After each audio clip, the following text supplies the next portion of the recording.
Bienvenue sur Moral History, là où chaque histoire touche l'âme.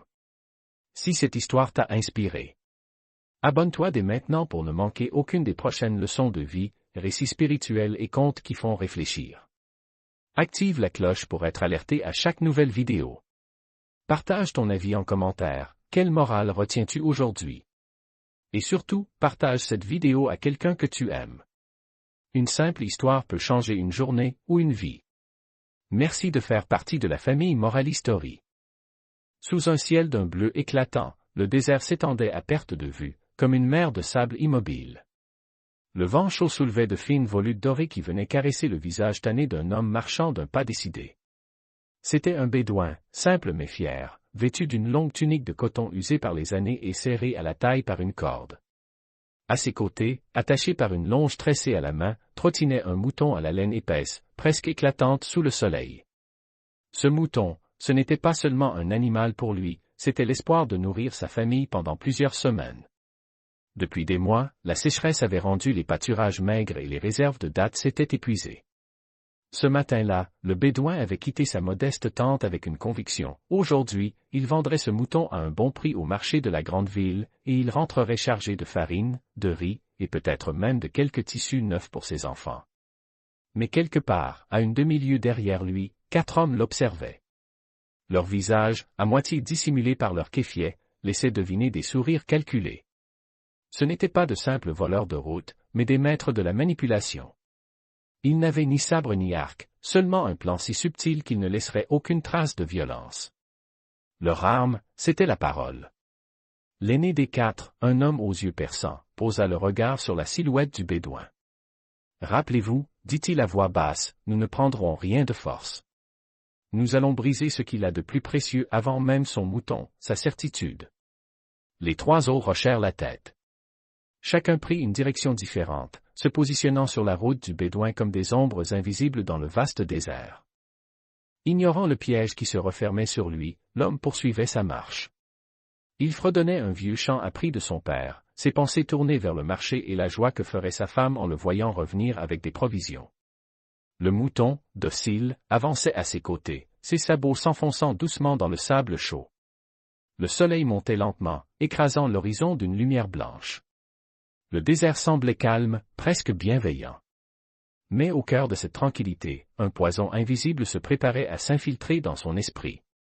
Car ce voyage, qui avait commencé avec l'espoir et la confiance, allait se transformer en une épreuve qui marquerait sa vie à jamais. Point jouait avec les pans de sa tunique, et le soleil, déjà haut, commençait à brûler la nuque. Son mouton, docile, suivait sans tirer sur la corde. Rien ne laissait présager que ce moment de calme allait être brisé. Au détour d'une petite dune, une silhouette apparut. Un homme marchait dans sa direction, un bâton à la main, l'air amical. Il portait une chemise large, tachée par le voyage, et un turban couleur sable qui lui couvrait la tête. Lorsque leurs regards se croisèrent, l'étranger afficha un sourire cordial. « Salam, voyageur, lança-t-il. Où vas-tu ainsi avec ce chien? » Le bédouin cligna des yeux, surpris. Un léger rire s'échappa de sa gorge. « Ce chien? Non, mon frère, c'est un mouton. » L'homme haussa les sourcils, feignant la surprise. « Vraiment? Étrange, de loin, je l'aurais juré chien. Mais si tu le dis. » Il laissa traîner son regard sur l'animal, puis haussa les épaules comme si la chose n'avait pas d'importance, et reprit sa route, disparaissant derrière la dune. Le bédouin, lui, haussa les épaules à son tour. Ce n'était qu'un malentendu, pensa-t-il. Peut-être que cet homme avait une mauvaise vue, ou que la lumière du soleil trompait ses yeux. Le désert avait ce pouvoir étrange de jouer avec les formes et les couleurs. Il caressa la tête de son mouton, qui bêla doucement, comme pour confirmer son identité. Pourtant, une petite graine venait d'être plantée dans son esprit. L'étrangeté de la question, la manière dont l'homme avait insisté sur le mot « chien ». Cela l'avait légèrement ébranlé, même s'il refusait de l'admettre. Il secoua la tête pour chasser cette idée et reprit sa marche, le sable craquant toujours sous ses pas. Le marché n'était plus très loin, et il préféra penser au visage joyeux de ses enfants lorsqu'il rentrerait. Mais au loin, derrière les ondulations du désert, le deuxième piège était déjà en place, prêt à nourrir le doute qui venait tout juste de naître. Le désert semblait infini, et chaque pas arrachait au Bédouin un souffle plus lourd que le précédent. Le soleil, implacable, frappait comme un marteau sur son dos. Malgré la chaleur, il gardait sa prise ferme sur la corde du mouton, avançant vers la promesse du marché. Pourtant, un léger trouble continuait de rôder dans ses pensées, comme une ombre discrète qui refusait de s'effacer. La silhouette d'un second voyageur apparut à l'horizon. Grand, mince, le teint buriné, il portait une longue écharpe bleu nuit qui flottait derrière lui au gré du vent. Sa marche était assurée, presque trop. Le Bédouin ralentit légèrement, par prudence, mais l'homme leva la main en signe de salut. Salam, frère, dit-il en s'arrêtant devant lui. Où emmènes-tu donc ce chien? Le Bédouin tressaillit. Encore cette histoire? Ce n'est pas un chien, c'est un mouton, répondit-il avec un sourire crispé. L'homme fronça les sourcils, observa l'animal avec attention et laissa échapper un petit rire étouffé. Subhan Allah. On dirait bien que tu as été dupé.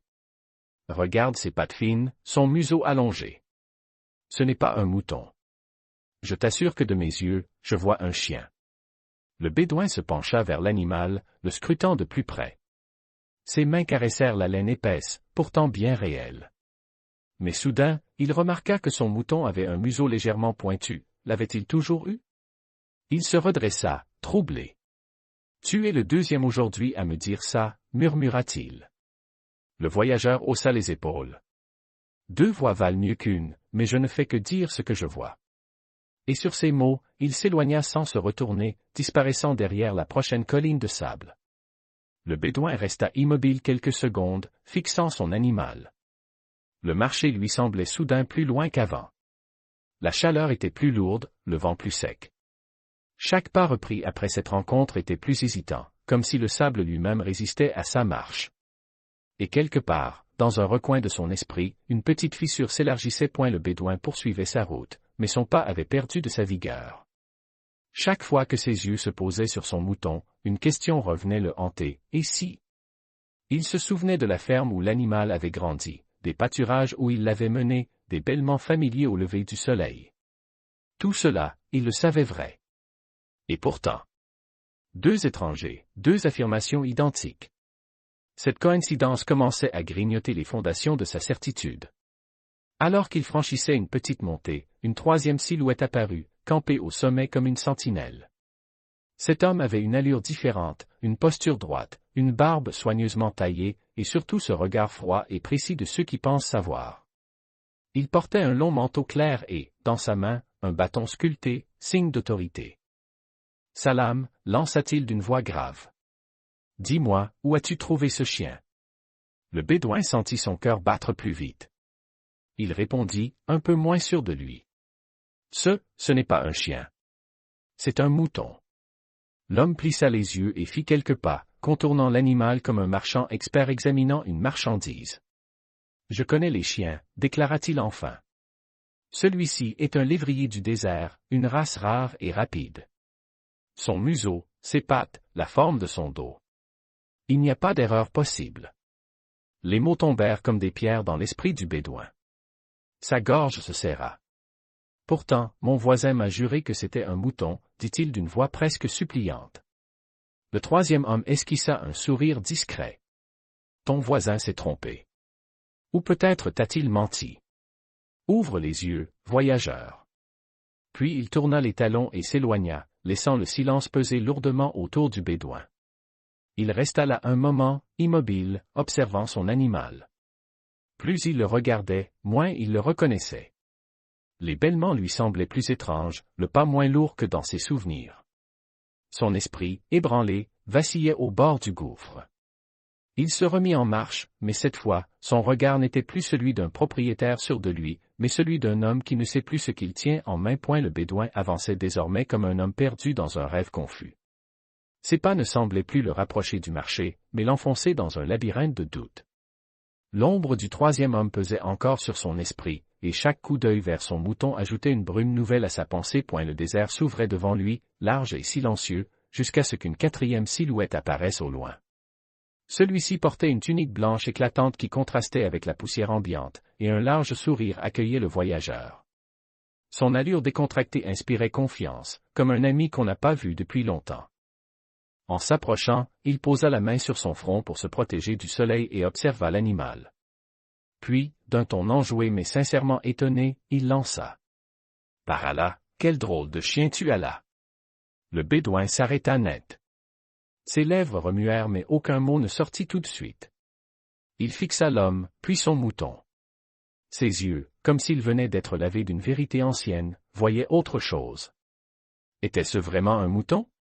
Ou bien avait-il été dupe depuis le début? Ils m'ont trompé. Finit-il par s'écrier, la voix étranglée. C'est un maudit chien. Une colère soudaine monta en lui, mêlée à une onde brûlante. Sans réfléchir, il détacha la corde et repoussa l'animal d'un geste brusque.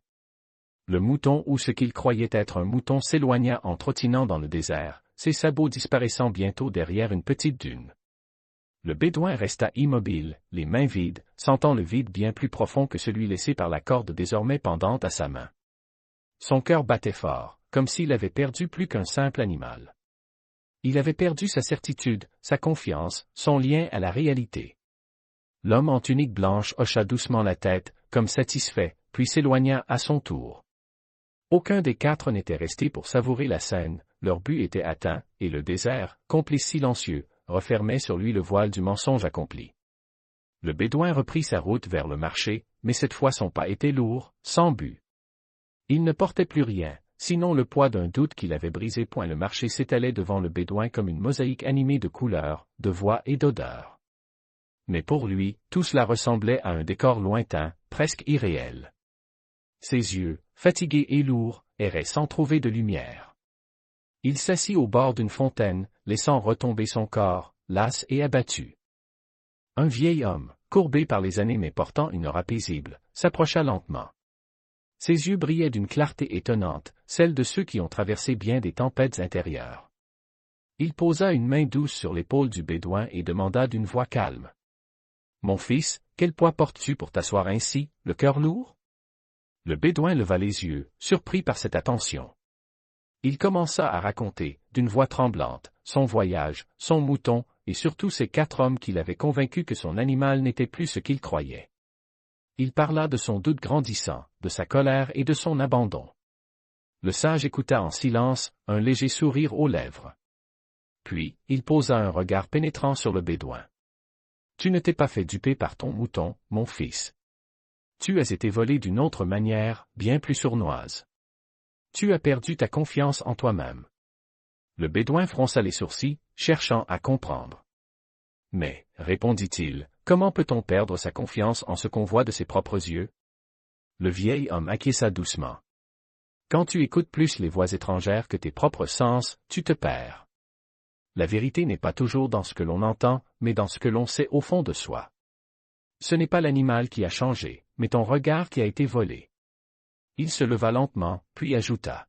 « La sagesse, ce n'est pas de ne jamais douter, mais de savoir retrouver sa propre lumière quand tout semble obscur. » Le bédouin sentit une chaleur nouvelle s'élever en lui.